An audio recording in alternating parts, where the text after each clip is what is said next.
하나님 말씀 보겠습니다. 하나님 말씀은 로마서 6장 16절 말씀입니다. 로마서 6장 16절 말씀입니다.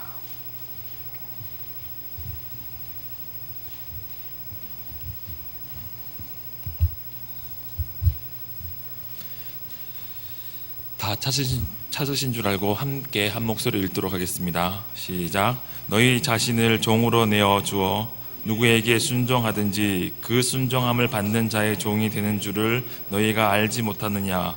혹은 죄의 종으로 사망에 이르고 혹은 순종의 종으로 의에 이르느니라. 아멘. 기도하겠습니다.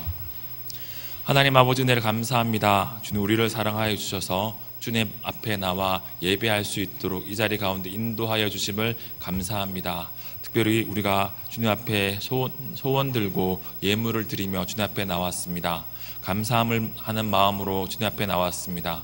내 삶의 10분의 1을 주님께 드리기 위해서 11조를 드리며 주님 앞에 나왔습니다. 주님 우리에게 은혜 주셔서 주님 사랑하고 주님 사랑함으로 믿음으로 더욱더 살아갈 수 있도록 주님 도와 주옵소서. 이 물질 쓰이는 곳마다 주님의 나라 확장되게 하여 주옵시고 주님 홀로 영광 받아 주옵소서. 부족한 자가 말씀을 들고 섰습니다. 이 말씀 온전히 전할 수 있게 하여 주옵시고 말씀을 전하는 자나 말씀을 듣는 자가 순종함으로 하나님께 영광 돌릴 수 있도록 도와 주옵소서. 감사드리며 예수님 이름으로 기도합니다. 아멘. 좌우에 계신 분들께 이렇게 인사하도록 하겠습니다. 잘 되고 있습니다. 기도하면 됩니다. 한 번 더 인사하겠습니다. 더 좋은 일이 일어납니다. 마지막으로 한 번 더 인사하겠습니다. 성숙한 청년이 됩시다. 도약하는 청년부가 됩시다. 한 번만 더 할까요? 사랑합니다.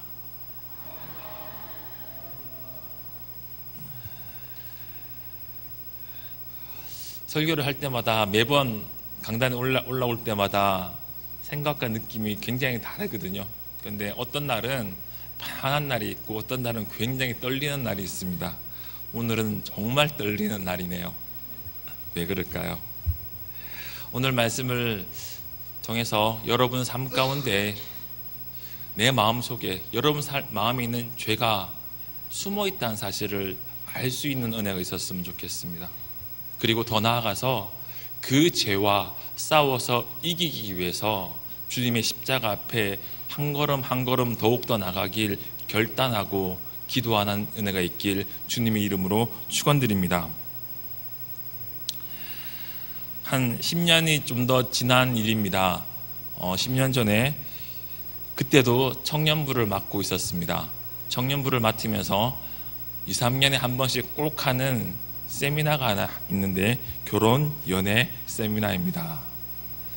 시리즈로 3번에 걸쳐서 세미나를 했습니다. 3번을 다 마치고 나서 한 형제가 제게 찾아왔습니다. 그때는 목사가 아니라 전도사였습니다. 전도사님, 자매와 교제하는데 어디까지 스킨십을 허용할 수 있습니까? 성경적인 기준이 무엇입니까? 그래서 제가 물었습니다. 무슨 말이야? 어디까지 허용이 되는 걸 내한테 물어? 깨끗한 마음으로 진실된 마음으로 자매를 사랑해야지. 좀 더 집요하게 나왔습니다. 전도사님 왜 그러십니까? 그러시지 마시고 전도사님 생각하신 기준을 성경에 근거해서 잘 좀 말씀해 주십시오. 제가 침묵으로 대답을 안 했습니다. 그 청년이 굉장히 장난기가 많고 짓궂은 청년이었습니다. 이런 질문을 가지고 저한테 와서 개인적으로 묻는 것만으로 여러분 추측이 되시죠? 굉장히 짓궂고 장난기가 많고 끼도 많은 청년이었습니다. 이렇게 묻습니다. 손을 잡으면 됩니까? 되지. 어깨에 손을 올리면 됩니까? 그 정도는 되지 않을까? 여기까지 제가 대답을 해줬습니다. 그러고 나서 계속 묻는 거예요. 키스를 해도 되는지 계속 수위를 높여가면서 질문하는 거예요. 여기서부터 제가 침묵으로 대답을 하지 않았습니다.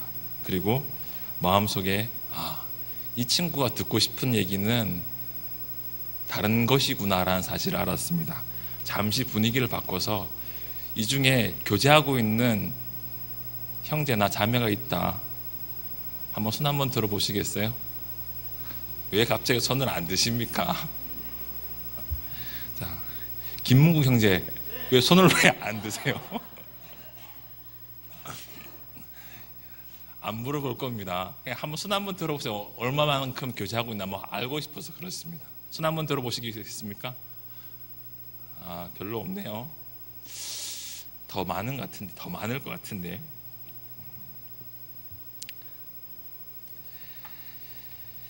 그 형제가 알고 싶은 것은 정말 성경적인 기준이 무엇인지 알고 싶지 않습니다. 그래서 제가 이렇게 반문했습니다. 그래, 알겠어. 성경적인 기준을 얘기해 줄게. 오늘부터 손만 잡아.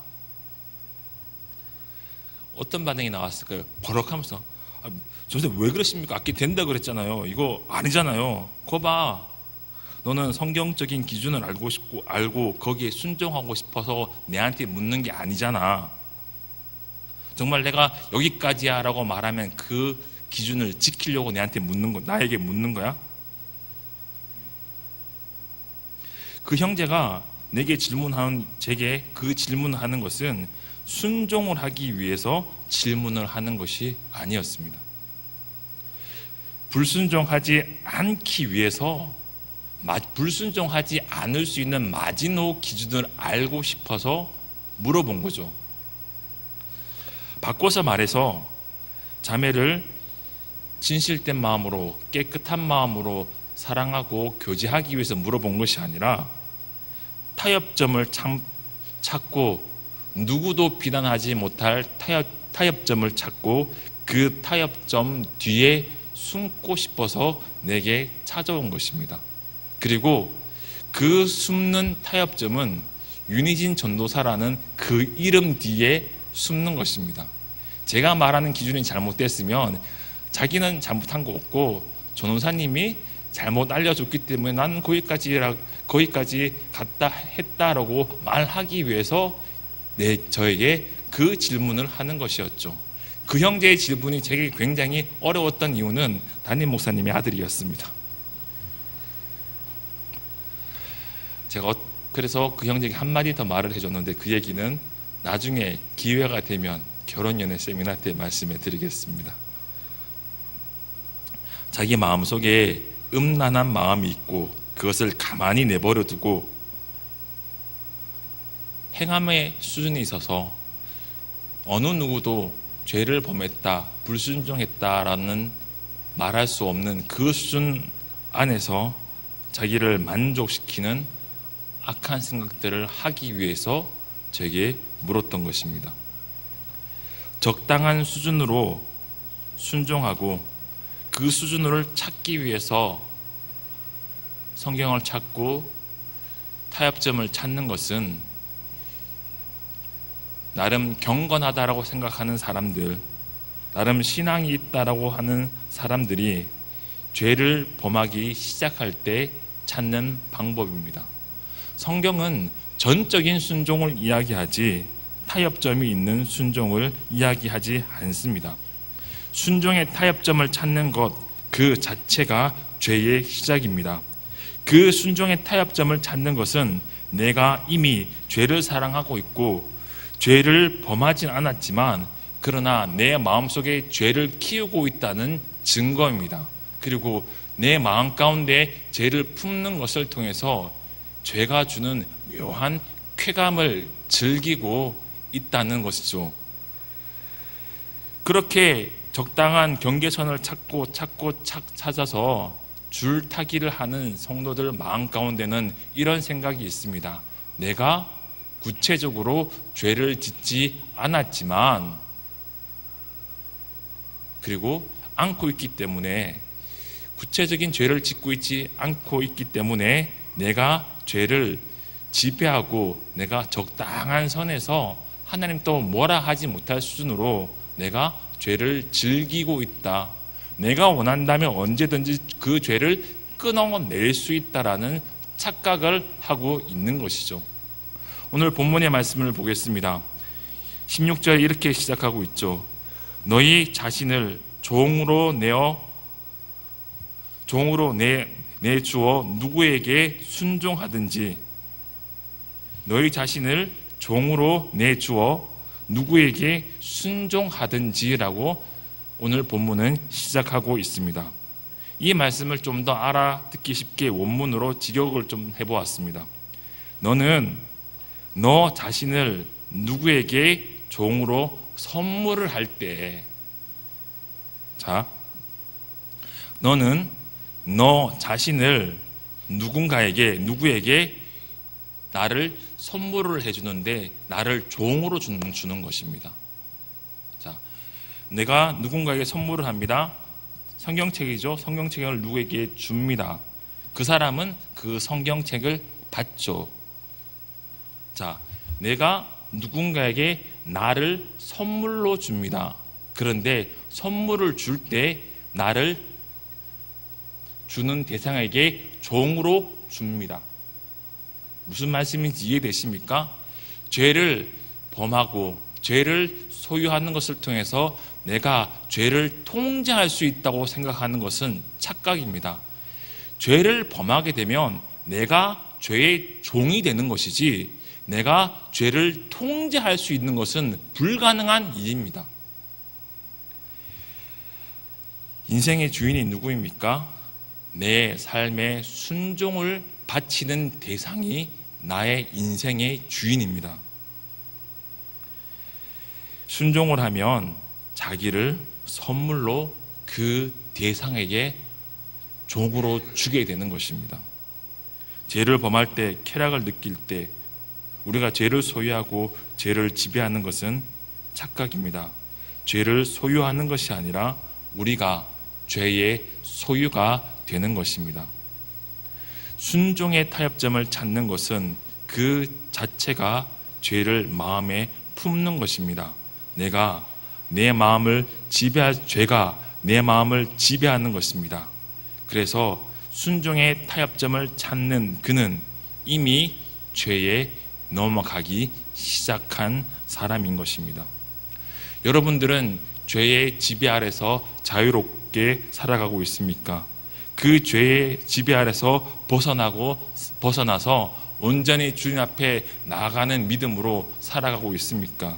우리 마음 가운데 어떠한 악한 생각이 있고 그 악한 생각을 내 마음 가운데 담아두기 싫어서 기도하고 말씀을 붙잡고 십자가 앞에 나아가기 위해서 몸부림을 치고 있습니까? 그렇게 몸부림치기 위해서 가장 먼저 알아야 될 사실이 있습니다. 그것은 죄의 특징입니다. 죄는 법입니다. 13절의 말씀에 이렇게 기록되어 있습니다. 또한 너희 지체를 불의의 무기로 죄에게 내주지 말고 오직 너희 자신을 죽은 자 가운데서 다시 살아나신 자 같이 하나님께 드리며 너희 지체를 의의 무기로 하나님께 드리라. 불의의 무기와 의의 무기를 대조시키고 있습니다. 죄에게 내어주지 말고 하나님께 드리라라는 이 말이 또 대조를 이루고 있습니다. 14절 15절에 또 이렇게 기록되어 있습니다. 죄가 너희를 주장하지 못하리니 이는 너희가 법 아래 있지 아니하고 은혜 아래 있음이라. 그런즉 어찌하리요? 우리가 법 아래 있지 아니하고 은혜 아래 있으니 죄를 지으리요? 그럴 수 없느니라. 법 아래가 2번 나옵니다. 은혜 아래가 2번 나옵니다. 법 아래와 은혜 아래를 대조시키고 있습니다. 불의의 무기, 법 아래가 함께 연결되어 있고 의의 무기와 은혜 아래가 연결되어 있습니다. 여기서 말하는 법은 앞에 하나의 단어가 생략되어 있습니다. 죄의 법입니다. 여기서 은혜는 은혜 뒤에 하나의 단어가 생략되어 있습니다. 은혜의 법입니다. 불의를 행하는 것은 법 아래에 있는 것입니다. 죄의 법 아래에 있는 것입니다. 의를 행하는 것은 은혜의 법 아래에 있는 것입니다. 죄는 법입니다. 법이 가지고 있는 가장 중요한 특징은 통치력입니다. 지배력입니다. 내가 원해서 죄를 사용하고 쾌락을 누리고 죄를 즐기는 것이 아니라 죄가 나를 유혹하여 죄를 범하게 하는 것입니다. 그리고 죄를 범하는 것을 통해 나를 지배합니다. 그리고 죄의 지배는 우리를 사망으로 향하여 끌고 갑니다. 로마서 6장 23절에 죄의 삭은 사망이요, 죄는 반드시 사망으로 우리를 달려가게 만듭니다. 야고보서 1장 15절에 이렇게 기록되어 있습니다. 욕심이 잉태한 즉 죄를 낳고 죄가 장성한 즉 사망을 낳느니라. 죄는 법입니다. 죄는 강력한 지배력을 가집니다. 죄는 우리를 강력한 지배력을 가지고 사망으로 끝없이 우리를 끌고 갑니다. 야고보서 1장에 있는 이 말씀은 참으로 탁월한 말씀인 것 같습니다. 제일 처음에 욕심을 품습니다. 엄마가 사람이 욕심을 품는 것을 놓고 엄마가 아이를 잉태하는 것으로 비유를 하고 있죠. 제일 처음에 욕심을 품습니다. 어머니가 아이를 잉태하듯이 욕심을 내 마음에 품습니다. 자매님들은 나중에 되면 이제 결혼을 하고 아이를 잉태할 겁니다. 제가 결혼을 하고 제 아내가 처음으로 아이를 잉태했을 때 참 많이 자는 거예요. 참 많이 몸이 힘들다고 합니다. 잠이 그렇게 쏟아진답니다. 몸이 지쳐서, 그리고 계속 세포 분열을 해야 되니까 힘이 들어서 잠을 자는 거예요. 제일 처음에는 그냥 힘들어서 잠을 많이 잘 정도로 우리의 삶을 어렵게 합니다. 그러나 여러분들 잘 아시잖아요. 잉태하고 세월이 지나면 만삭이 됩니다. 만삭이 되면 걸어다니는 게 참 힘듭니다. 그리고 정말 만삭이 되어서 아이를 낳기 얼마 직전에는 숨 쉬는 것조차 힘듭니다. 헛걱거리면서 조금을 걸어도 숨이 찹니다. 그리고 아이를 낳습니다. 그리고 욕심이 잉태하면 죄를 낳는다고 하죠. 제겐 세 딸이 있습니다. 그리고 막내딸은 지금 18개월 조금 더 지난 것 같습니다. 제일 처음에는 아이가 뱃속에서 태어나서 그냥 옆으로 뒤집지도 못하며 가만히 누워만 있습니다. 기저귀 제때 갈아주고 목욕 제때 시켜주고 옷 갈아입히고 우유를 제때 주면 잘 지냅니다. 그런데 지금은 꽤 많이 컸거든요. 집을 온 마루를 걸어 다니면서 의자도 뒤집고 책상에 올라가서 책도 빼서 던지고 정말 많이 어지릅니다. 그래도 지금 좀 무겁지만 우리 막내딸이 좀 무겁거든요. 마음 먹고 들려 그러면 번쩍 들 수 있습니다. 그런데 세월이 좀 더 지나서 이제 10년이 지난 우리 큰딸은 제가 번쩍 들려 그러면 심호흡을 하고 마음의 준비를 하고 들어야 됩니다. 나중에 세월이 지나면 제 힘으로 들지 못할 날이 오겠죠. 내가 노쇠해지고 자녀들은 크고 이제 근력이 딸려서 들지 못한 날이 올 겁니다. 욕심이 잉태한 즉 죄를 낳습니다. 죄가 장성하면 사망을 낳습니다. 제일 처음에는 내 힘으로 어떻게 할 수 있습니다. 어린아이가 뛰어 쫓아다니면서 이것 저지레하고 쓰레기통 엎어놓고 치울 수 있습니다. 막 골목길에서 걸어가다가 때로는 뛰어다니다가 차가 오면 달려가서 붙잡을 수 있습니다. 그런데 장성하면 부모가 달려가서 아이를 잡을 수 없습니다. 부모가 달려가는 것보다 더 빨리 달려가고 더 근력이 센 날이 온단 말이죠.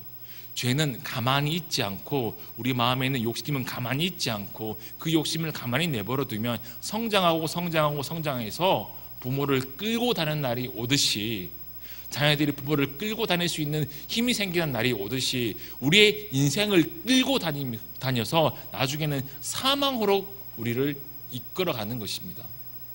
죄는 우리를 사망으로 끌고 갑니다. 그렇게 목표를 가지고 우리를 지배하기 위해서 달려드는 법입니다. 이 죄의 법을 이기기 위해서는 한 가지 방법 말고는 없습니다. 은혜의 법을 붙잡는 것입니다. 예수 그리스도를 인격적으로 만난 참된 성도에게는 두 가지 본성이 존재합니다. 죄의 법과 은혜의 법이 그의 마음 가운데 공존합니다. 그러나 예수님을 인격적으로 만나지 못한 사람, 중생하지 않은 그리스도인에게는 은혜의 법은 존재하지 않습니다. 갈라디아서 5장 17절 이렇게 기록하고 있습니다. 육체의 소욕은 성령을 거스리고 성령은 육체를 거스리나니 이 둘은 서로 대적함으로 너희가 원하는 것을 하지 못하게 하려 함이니라. 육체의 소욕과 성령은 서로 대치합니다. 서로 대적합니다. 서로를 거스립니다. 그 둘은 공존할 수 없습니다. 우리 마음 가운데 육체의 소욕과 성령은 함께 존재할 수 없습니다. 그래서 참된 성도에게는 죄와 싸울 수밖에 없는 은혜의 법이 그에게 있는 것입니다. 우리 마음 가운데 예수 그리스도를 영접할 때 찾아오신 그 성령께서 우리의 심령 가운데 찾아오셔서 우리의 마음을 붙잡고 그 마음을 붙잡는 것을 통해서 우리를 은혜 앞으로 나아갈 수밖에 없도록 이끌어 가십니다. 그 이끌어 가시는 그 인도함에는 반드시 육체의 소욕과 싸우는 그 싸움이 있는 것이죠. 갈라디아서 5장 22절에서 24절에 이렇게 기록되어 있습니다. 오직 성령의 열매는 사랑과 희락과 화평과 오래 참음과 자비와 양성과 충성과 온유와 절제니 이 같은 것을 금지할 법이 없느니라. 성령의 열매, 9가지 성령의 열매를 이야기합니다. 그리고 24절 이렇게 한 번 더 강조하죠. 그리스도 예수의 사람들은 육체와 함께 그 정욕과 탐심을 십자가에 못 박았느니라. 성령의 열매는 육체와 함께 그 정욕을 십자가에 못 박을 때만 우리 마음 가운데서 만들어지는 것입니다. 어릴 때부터 성품이 훌륭한 부모에게 바르게 양육받았다고 성령의 열매를 맺을 수 있는 것이 아니라 성령께서 우리에게 찾아오셔서 우리에게 은혜 주시고 우리의 마음을 붙잡고 예수 그리스도 십자가 앞에서 내 정과 욕심을 못 박을 때에만 성령이 우리의 마음 가운데서 소생하는 것입니다. 성령의 열매가 우리 마음 가운데서 만들어지는 것입니다. 성령의 열매가 우리의 삶 가운데서 증거가 되고 삶의 증거를 내며 우리 삶 가운데 나타나는 것이죠. 성령의 열매는 은혜의 법은 십자가를 통해서만 우리에게 주어지는 것입니다. 내 삶을 순종으로 하나님께 드리기 위해서 예수님을 만나야 합니다. 예수님을 만나면 예수님께서 우리에게 성령을 보내주시는 것이죠. 예수님이 누구이십니까? 요한복음 3장 13절에 이렇게 기록되어 있습니다. 하늘에서 내려온 자 곧 인자 외에는 하늘에 올라갈 자가 없느니라. 모세가 광야에서 뱀을 든 것 같이 인자도 들려야 하리니 이는 그를 믿는 자마다 영생을 얻게 하려 하심이니라. 하나님이 세상을 이처럼 사랑하사 독생자를 주셨으니 이는 그를 믿는 자마다 멸망하지 않고 영생을 얻게 하려 하심이니라.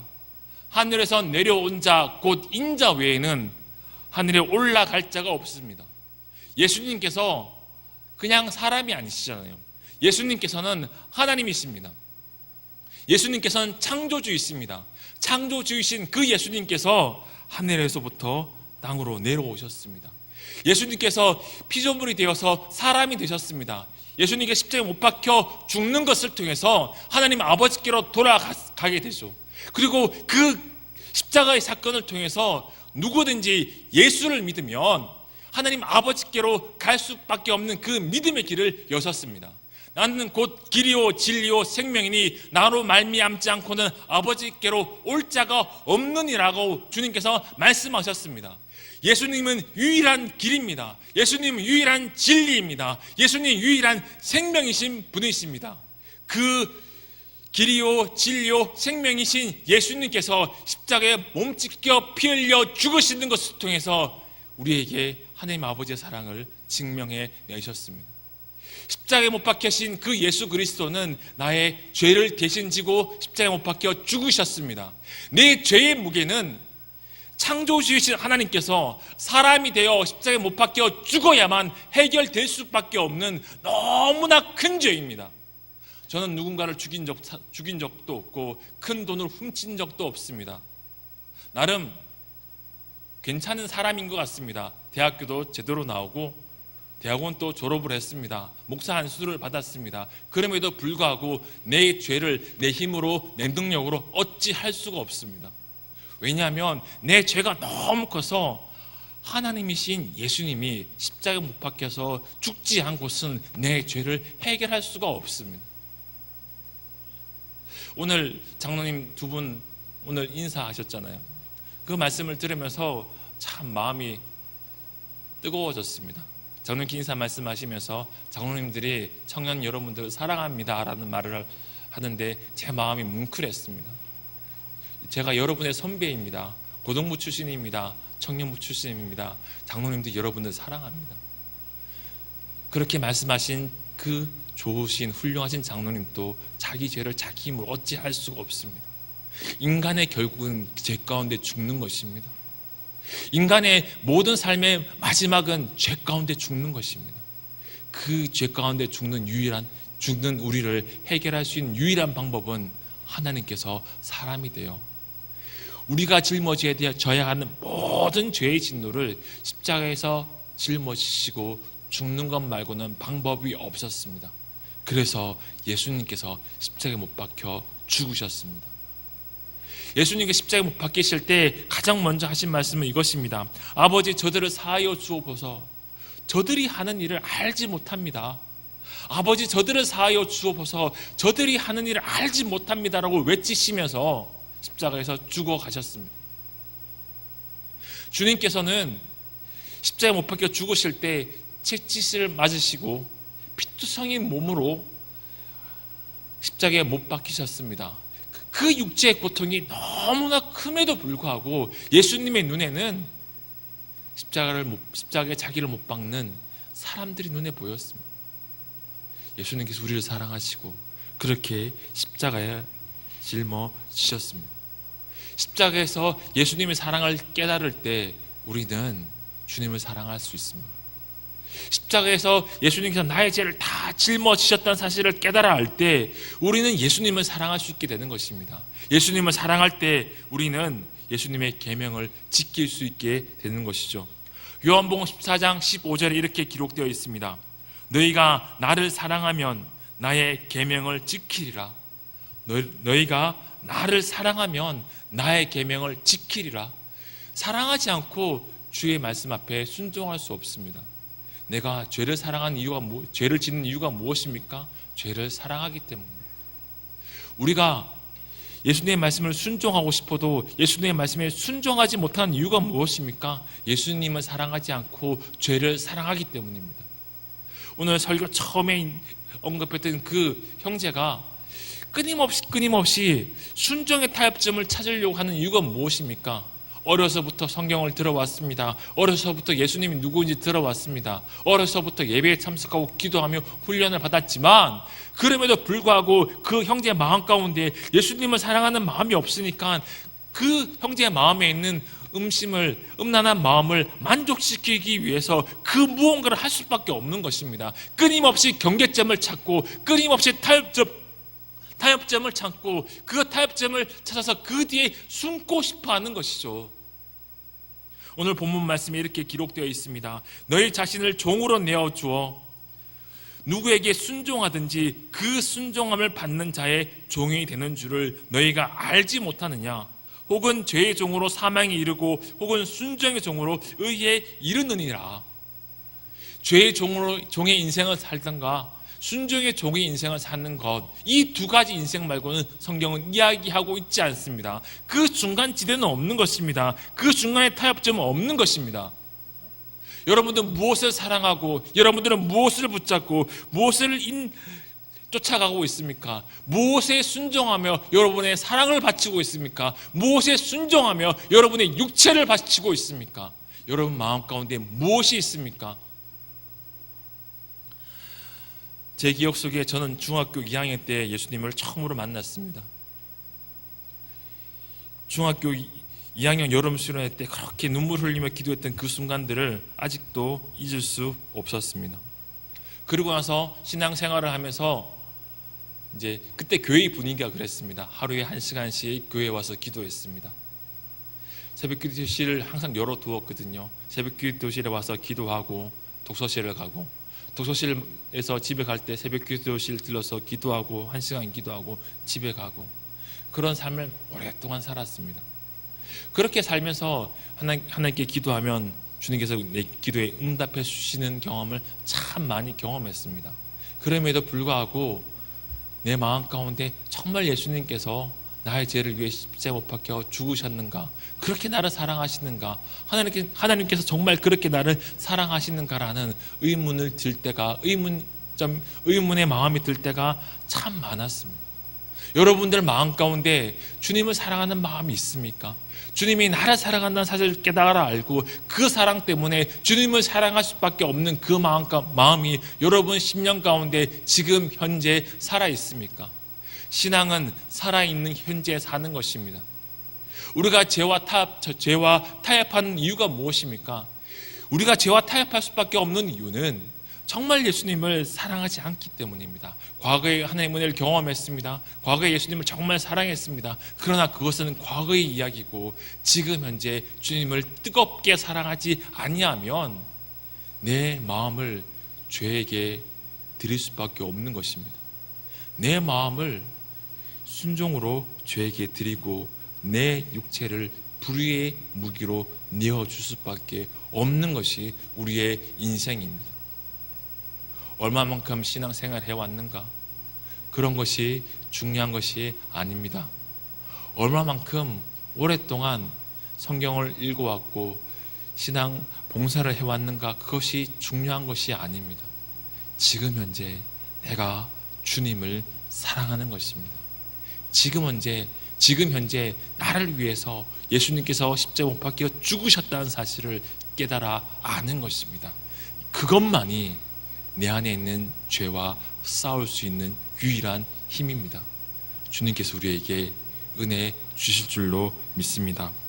항상 유혹받고 항상 그 연약함 가운데 근심하며 살아가지만 주님께서 우리의 그 기도를 들으시고 우리의 근심을 하시고 우리에게 찾아오길 원하시는 분이십니다. 언제나 가까이 계시고 우리의 기도를 기다리시는 그 분입니다. 그분 앞에 내 마음을 드리길 원합니다. 그분 앞에 내 사랑을 드리길 원합니다. 그분 앞에 내 육체를 순종으로 종으로 드리길 원합니다. 다 함께 찬양하도록 하겠습니다. 내 삶 드리리 찬양하겠습니다.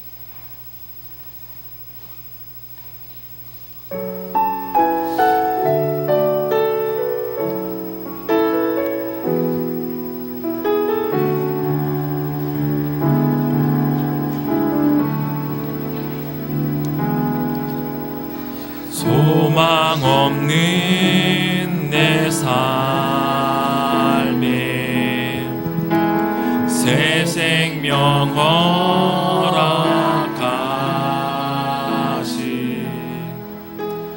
날 향한 주님의 은혜, 놀라운 주님의 사랑,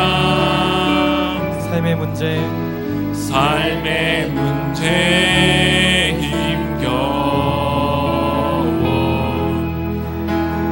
눈물 많은 때에 바라봐 주시는 주님, 한없는 주님의 사랑 나 찬양하네.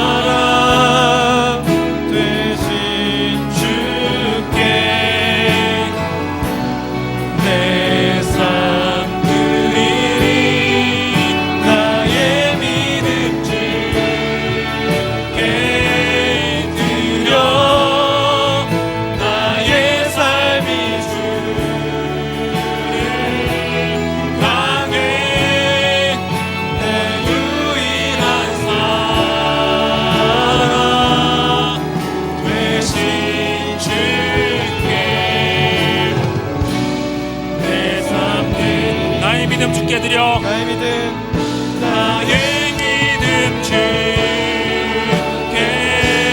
드려 나의 삶을 주를 향해 내 유일한 사랑 되신 주께 내 삶 드리리 나의 믿음 주께 드려 나의 삶을 주를 향해 내 유일한 사랑 되신 주께 내 삶들이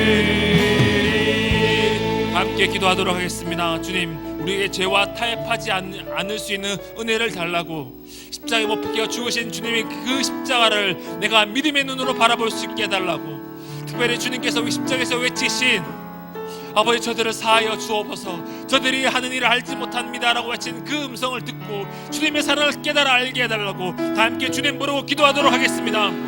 주여